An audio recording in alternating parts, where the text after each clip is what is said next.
নিন। এগুলো কি? কাপড় চোপড়। এগুলো আমাকে কেন দিচ্ছেন? কারণ এইসব আপনি ধুবেন। কষ্ট করে খুব ভালো করে ধুয়ে ছাদে শুকাতে দিয়ে আসুন প্লিজ। এক্সকিউজ মি, আমি আপনার কাপড় চোপড় ধুতে পারবো না। আচ্ছা, তো ঠিক আছে। এই ঘরের সিস্টেম হলো কাজের বিনিময়ে খাদ্য। আপনি কাজ করবেন না, খাবারও পাবেন না। আপনি আমার সাথে এরকম ব্যবহার করছেন কেন? আমি মানে বউ। কবে থেকে? হ্যাঁ, আপনি না বললেন আপনি আমাকে স্বামী হিসেবে অ্যাকসেপ্ট করছেন না, তাইলে আর শুধু শুধু একটা মানুষকে আমি ফ্রিতে কেন খাওয়াবো পড়াবো বলেন তো?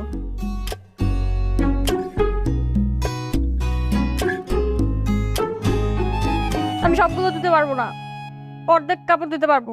ঠিক আছে, যদি অর্ধেক ধন তাহলে খাবারও অর্ধেক পাবেন।